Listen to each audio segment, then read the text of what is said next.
Hi friends, പുതിയൊരു വീഡിയോയിലേക്ക് സ്വാഗതം. ഇന്നത്തെ വീഡിയോയിലൂടെ ഞങ്ങളുമായിട്ട് ഷെയർ ചെയ്യുന്നത് ബിഗിനറായിട്ട് വരുന്നവർ ചാനൽ തുടങ്ങി മുന്നോട്ട് പോകണം, നല്ല രീതിയിൽ തന്നെ ചാനൽ തുടങ്ങി മുന്നോട്ട് നല്ല രീതിയിൽ കൊണ്ടുപോകണം. ഞാൻ എൻ്റേതായിട്ടുള്ള എഫേർട്ട് ഇടാൻ തയ്യാറാണ്. പക്ഷേ എനിക്കിതിൽ നിന്ന് വേണ്ട പോലെ വ്യൂ കിട്ടുന്നില്ല. ഞാൻ എന്താണോ പ്രതീക്ഷിക്കുന്നത് അത്തരത്തിലുള്ള ആളുകളുടെ മുന്നിലേക്ക് എൻ്റെ വീഡിയോ പോകുന്നില്ല. എൻ്റെ ചാനൽ ഒരു രീതിയിലും ഗതി പിടിക്കുന്നില്ല. അങ്ങനെ ഒട്ടനവധി ഡൗട്ടുമായിട്ട് നമ്മുടെ ഫാമിലി ഒരുപാട് പേര് മെസ്സേജ് ചെയ്യാറുണ്ട്. ഇന്നത്തെ വീഡിയോ പ്രത്യേകിച്ച് ബിഗിനറായിട്ട് ഇത്തരത്തിൽ ചാനൽ ഗതി പിടിക്കുന്നില്ല, വ്യൂ കിട്ടുന്നില്ല, ചാനൽ ഒരു രീതിയിലും രക്ഷപ്പെടുന്നില്ല എന്ന് വിചാരിക്കുന്നവർക്ക് വേണ്ടിയിട്ടാണ്. കാരണം ഇത് യൂട്യൂബിൽ ഒരുപാട് പേര് അനുഭവിച്ചു കൊണ്ടിരിക്കുന്ന കാര്യമാണ്. ഇത്തരത്തിൽ ചാനലിൽ നിരന്തരം വീഡിയോസ് ഇടുന്നുണ്ട്, നല്ല തമ്പനിയിൽ വയ്ക്കുന്നുണ്ട്, ടൈറ്റിൽ വയ്ക്കുന്നുണ്ട്, നല്ല ഓഡിയോ ക്വാളിറ്റി കൊടുക്കുന്നുണ്ട്, എല്ലാം ചെയ്തിട്ടും ചാനൽ മുന്നോട്ട് പോകുന്നില്ല. ഇങ്ങനെ ഒട്ടനവധി പേര് ഈ ഒരു കാര്യം പറയാറുണ്ട്. അപ്പോൾ യൂട്യൂബിൽ വരുന്ന ബിഗിനറായിട്ട് ആര് വരുന്നോ അവരാദ്യം തന്നെ നല്ല രീതിയിലുള്ള ഫ്യൂജ് ഇൻവെസ്റ്റ്മെൻറ്റ് ചെയ്യേണ്ട. അതായത് നല്ല മൊബൈൽ വേണം, നമ്മുടെ ഐഫോൺ വേണം, അങ്ങനെയൊന്നുമില്ല. അതുപോലെ നല്ല മൈക്ക് വേണം. ഒരു ചെറിയ മൈക്ക് വാങ്ങിയാൽ മതി. വോയിസ് ക്വാളിറ്റിക്ക് വേണ്ടി ഒരു മൈക്ക് വാങ്ങിക്കുക. നിങ്ങളുടെ കയ്യിലുള്ള സാധാ മൊബൈൽ മതി.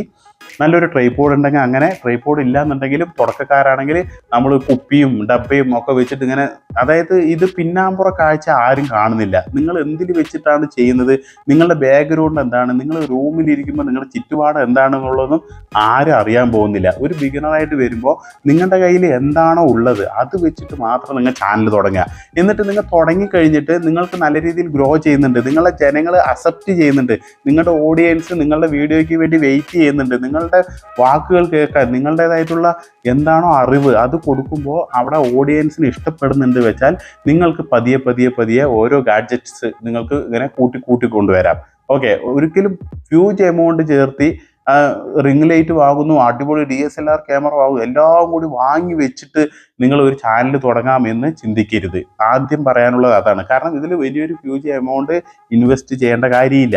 ഒരു Gmail ID തുടങ്ങി നിങ്ങൾക്ക് നിങ്ങളുടേതായിട്ടുള്ള ഒരു ചാനൽ പേരും കൊടുത്ത് ക്രിയേറ്റ് ചെയ്ത് നല്ലൊരു ലോഗോ കൊടുക്കുക, ബാക്ക്ഗ്രൗണ്ട് എല്ലാം സെറ്റ് ചെയ്യുക, ചാനലിൻ്റെ സെറ്റിങ്സ് ഒക്കെ നമ്മൾ വീഡിയോസ് പറഞ്ഞിട്ടുണ്ട്, അതെല്ലാം ചെയ്ത ശേഷം വീഡിയോസ് ഇടുക, വൺ ടൈം വെരിഫിക്കേഷൻ ചെയ്യുക, ഫോൺ വെരിഫിക്കേഷൻ ചെയ്യുക. ഇങ്ങനെ അടിസ്ഥാനപരമായിട്ടുള്ള ചാനലിന് വേണ്ടിയിട്ടുള്ള എല്ലാ കാര്യങ്ങളും ചെയ്തിട്ട് നിങ്ങൾ കൺസിസ്റ്റൻസി ആയിട്ട് വീഡിയോസ് ഇടുക. കൺസിസ്റ്റൻസി ഇടാൻ പറയുന്ന കാരണം എന്താ അറിയോ, യൂട്യൂബ് എന്ന് പറയുന്നത് സെർച്ച് എഞ്ചിനാണ്. യൂട്യൂബിൽ സെർച്ച് എഞ്ചിൻ എന്ന് പറഞ്ഞാൽ ഏതൊരു പ്ലാറ്റ്ഫോമിൽ വർക്ക് ചെയ്യുമ്പോഴും അവിടെയുള്ള വർക്കേഴ്സ് നിരന്തരം നന്നായിട്ട് ആക്റ്റീവായിട്ട് വർക്ക് ചെയ്യുന്ന ആളുകളെ ഏതൊരു പ്ലാറ്റ്ഫോമിനും വേണ്ടതുള്ളൂ.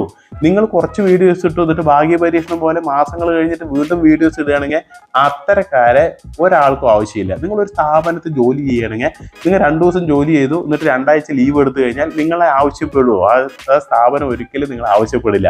നിരന്തരം വർക്ക് ചെയ്യുന്ന, ടൈം ടു ടൈം വർക്ക് ചെയ്യുന്ന, അല്ലെങ്കിൽ ആ ഒരു കൺസിസ്റ്റൻസി ആയിട്ട് വർക്കിന് വരുന്ന, ആ ഒരു എന്താ പറയുക, കൊടുക്കുന്ന, നിങ്ങൾ അവിടെ കൊടുക്കുകയാണ്, കമ്പനിക്ക് വേണ്ടിയിട്ട് നിങ്ങളുടെ സേവനം കൊടുക്കുകയാണ്. അങ്ങനെയുള്ള ഒരു വർക്കേഴ്സിനെയാണ് കമ്പനി എപ്പോഴും ഇഷ്ടപ്പെടുക. അതേപോലെ തന്നെയാണ് ഈ പ്ലാറ്റ്ഫോമും. ഇതിൽ വർക്ക് ചെയ്യുന്ന ആളുകളെ വേണ്ടു. ഈ പ്ലാറ്റ്ഫോമിൽ ഇഷ്ടംപോലെ ആളുകൾ കയറാൻ തയ്യാറാണ്, ഇഷ്ടംപോലെ ആളുകൾ കയറിക്കൊണ്ടേയിരിക്കുന്നുണ്ട്, വന്നുകൊണ്ടേയിരിക്കുന്നുണ്ട്, നല്ല രീതിയിൽ ആക്റ്റീവായിട്ട് വർക്ക് ചെയ്യുന്നുണ്ട്. അവർക്ക് വേണ്ടിയിട്ടുള്ള അച്ചീവ്മെൻറ്റ്, അവരുടെ ഡ്രീം എന്താണോ, സ്വപ്നം എന്താണോ അത് അവർ നേടുന്നുണ്ട്.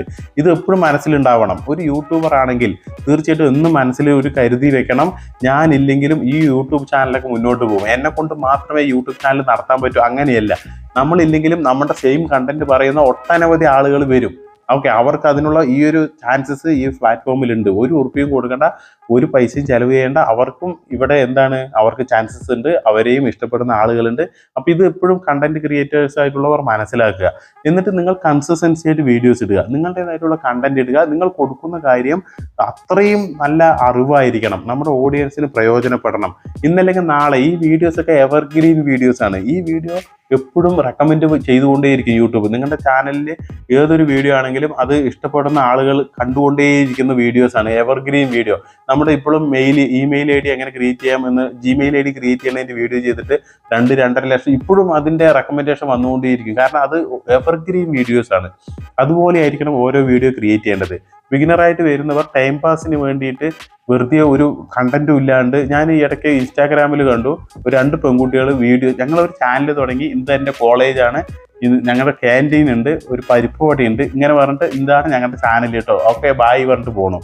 അപ്പോൾ അവിടെ കമൻറ്റ് കൊടുത്തിരിക്കുന്നത് യൂട്യൂബ് കേരളം വിടാൻ പോകുന്നു എന്ന്. അതായത് അതിന് ക്യാപ്ഷൻ കൊടുത്തത് എന്താണ്, ഇവരുടെ കണ്ടന്റിൻ്റെ ആ ഒരു മാതൃക കണ്ടിട്ട് ആളുകൾ പരിഹസിച്ച് എഴുതിയതാണ്. കാരണം ഒരു കണ്ടന്റ് കൊടുക്കുമ്പോൾ ആ ഒരു കണ്ടന്റിനെ പോലും അത് എങ്ങനെ ചെയ്യേണ്ടത്, ചിലപ്പോൾ തുടക്കക്കാരാകുമ്പോൾ സ്വാഭാവികമാണ് അതിൽ എങ്ങനെ പ്രസൻറ്റേഷൻ ചെയ്യണം, അതിനെ എങ്ങനെ നോക്കിക്കാണണം എന്ന് അറിയില്ലായ്മ കൊണ്ടായിരിക്കാം. പക്ഷെ എന്തൊരു കാര്യം പ്ലാനിങ്ങോട് കൂടി ചെയ്യണം, പ്ലാനിങ് വേണം. നമ്മളൊരു കണ്ടന്റ് എടുക്കുമ്പോൾ ഇപ്പോൾ തുടക്കത്തിൽ ചിലപ്പോൾ നിങ്ങൾക്ക് വീഡിയോയുടെ മുമ്പിൽ ഫേസ് കാണിക്കാൻ മടിയായിരിക്കാം. അപ്പോൾ നിങ്ങൾ എന്ത് ചെയ്യണം, മിററിന് മുമ്പിൽ നിന്നിട്ട് സംസാരിച്ച് പഠിക്കുക. സംസാരിച്ചിട്ട് ഇപ്പോൾ ചിലവരൊക്കെ വലിയ വലിയ ഇൻ്റർവ്യൂവിനൊക്കെ പോകുമ്പോൾ അവർ ആദ്യം നന്നായി സംസാരിച്ച് മിറർ നോക്കിയിട്ട് തന്നെ സ്വയം സംസാരിച്ച് പ്രാക്ടീസ് ചെയ്ത്, അതുപോലെ ചെയറൊക്കെ പൊക്കി വെച്ച്, അതായത് വലിക്കാൻ പറ്റില്ല, അങ്ങനെ ഒരുപാട് ഈ ഇൻ്റർവ്യൂവിന് ഒരുപാട് മെത്തേഡ് ഉണ്ട് അതിൽ അറ്റൻഡ് ചെയ്യുമ്പോൾ. അപ്പോൾ അതെല്ലാം കറക്റ്റ് ചെയ്തിട്ടാണ് ഇൻ്റർവ്യൂവിന് പോവുക. അതേപോലെ തന്നെ യൂട്യൂബിലോട്ട് വരുമ്പോൾ നിങ്ങൾ കുറച്ചൊക്കെ കാര്യങ്ങൾ അറിഞ്ഞു വെക്കുക. ഇങ്ങനെയാണ് ഞാൻ കൊടുക്കാൻ ഉദ്ദേശിക്കുന്നത്, ഇങ്ങനെയായിരിക്കണം എൻ്റെ എഡിറ്റിംഗ്, എൻ്റെ വീഡിയോ ജനങ്ങൾ കാണേണ്ടത് ഈ ഒരു രീതിയിലായിരിക്കണം എന്നുള്ള മനോഭാവം ഏതൊരു യൂട്യൂബറിനും ഉണ്ടായിരിക്കണം. ഇത്തരത്തിൽ മനോഭാവം വെച്ചുകൊണ്ട് നിങ്ങൾ കൺസിസ്റ്റൻസി കീപ്പ് ചെയ്ത് വീഡിയോസ് ഇട്ടുകൊണ്ടേയിരിക്കുക. നിങ്ങളെ ഇഷ്ടപ്പെടുന്ന ഓഡിയൻസ് തീർച്ചയായിട്ടും വരും. ഓക്കെ, 1-2 പേര് നിങ്ങളുടെ അയൽപക്കക്കാർ മാത്രമല്ലല്ലോ ഈ ചാനൽ കാണുന്നത്, ഇഷ്ടംപോലെ ആളുകൾ ഈ ചാനൽ കാണുന്നവരുണ്ട്. അപ്പം നിങ്ങളുടെ കണ്ടന്റ് ആർക്കാണോ പ്രയോജനപ്പെടുന്നത് അവർ തീർച്ചയായിട്ടും നിങ്ങളുടെ ഫാമിലി മെമ്പറായി മാറും. ആ ഫാമിലി മെമ്പറായി മാറിക്കഴിഞ്ഞാൽ അടുത്ത വീഡിയോയ്ക്ക് വേണ്ടി അവർ വെയിറ്റ് ചെയ്യും. അതാണ് നിങ്ങളോടുള്ള ഇഷ്ടം, നിങ്ങളുടെ കണ്ടന്റ് കൊടുക്കുന്നതിനോടുള്ള ഇഷ്ടം, നിങ്ങളുടെ അറിവിനോടുള്ള ഇഷ്ടം, നിങ്ങളുടെ ആ ഒരു പ്രസൻറ്റേഷൻ എല്ലാം, നിങ്ങളുടെ കൺസിസ്റ്റൻസി, ആ ടൈം ടു ടൈം കൊടുക്കുന്ന അങ്ങനെയുള്ള കാര്യങ്ങളെല്ലാം കീപ്പ് ചെയ്ത് പോകുമ്പോൾ നിങ്ങൾക്ക് വിജയം എന്ന് പറയുന്നത് സുനിശ്ചിതമായിരിക്കും. ഈ ഒരു പ്ലാറ്റ്ഫോമിൽ നിന്നല്ല, ഏതൊരു പ്ലാറ്റ്ഫോമിൽ വർക്ക് ചെയ്യുമ്പോഴും, ജീവിതത്തിൻ്റെ എവിടെ വർക്ക് ചെയ്യുമ്പോഴും നമ്മൾ ആക്റ്റീവായി സുനിശ്ചിതത്തോടു കൂടി, അതായത് ആ ഒരു നിശ്ചിത ബോധത്തോടു കൂടി നിങ്ങൾ വർക്ക് ചെയ്ത് കഴിഞ്ഞാൽ തീർച്ചയായിട്ടും വിജയിക്കും. ഓക്കെ, ഇത് ആദ്യം ബിഗിനറായിട്ടുള്ളവർ മനസ്സിലാക്കുക. അല്ലാണ്ട് നിങ്ങളുടെ ചാനൽ ഇഷ്ടപ്പെടാണ്ടോ, നിങ്ങളുടെ കണ്ടന്റ് ഇഷ്ടപ്പെടാണ്ടോ, നിങ്ങളെ ഇഷ്ടപ്പെടാണ്ടോ ഒന്നുമല്ല.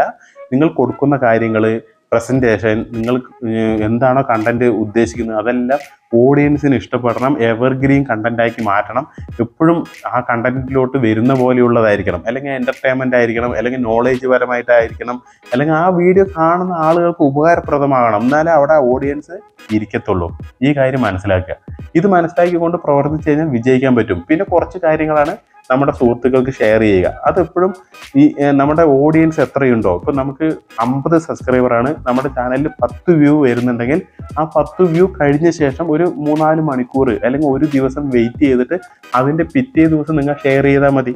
ഉടനെ തന്നെ ഈ യൂട്യൂബിൽ നിന്നുള്ള വ്യൂ കിട്ടാത്തതിന് മുമ്പ് തന്നെ നിങ്ങൾ പോയിട്ട് വാട്സപ്പിലോ മറ്റുള്ളവരെയോ ഷെയർ ചെയ്യരുത്. ഓക്കെ, കാരണം അത് എക്സ്റ്റേണൽ സോഴ്സ് ആവും. അപ്പോൾ യൂട്യൂബിൻ്റെ അൽഗോരിതം മനസ്സിലാക്കുന്നത് എക്സ്റ്റേണൽ സോഴ്സ് ആണ് എന്നാണ്. അപ്പോൾ യൂട്യൂബിൽ നിന്നുള്ള ആളുകൾ തന്നെ വ്യൂ കാണുമ്പോൾ അത് റെക്കമെൻഡേഷൻ കൂടും. യൂട്യൂബ് ഒരുപാട് പേരുടെ മുന്നിലേക്ക് റെക്കമെൻഡ് ചെയ്യും. അപ്പോൾ യൂട്യൂബ് റെക്കമെൻഡേഷൻ വ്യൂസ് ആണ് ഇവിടെ കൂടുതൽ വരേണ്ടത്. അപ്പോൾ ഇങ്ങനെ ഒട്ടനവധി കാര്യങ്ങളുണ്ട്. തീർച്ചയായിട്ടും ഇതേക്കുറിച്ച് കൂടുതൽ കാര്യങ്ങൾ വരും ദിവസങ്ങളിൽ ഞാൻ വീഡിയോയിൽ ഉൾപ്പെടുത്താം. ബിഗിനറായിട്ട് വരുന്നവർ തീർച്ചയായിട്ടും ഒരുപാട് കാര്യങ്ങൾ മനസ്സിലാക്കേണ്ടതുണ്ട്. അടുത്ത വീഡിയോയിൽ ഞാൻ ഇതേപോലെ നിങ്ങൾക്ക് ഡീറ്റെയിൽ ആയിട്ട് കൂടുതൽ കാര്യം പറഞ്ഞു തരാം. ഓക്കെ, അതുവരെ എല്ലാവർക്കും ജയ് ഹിന്ദ്.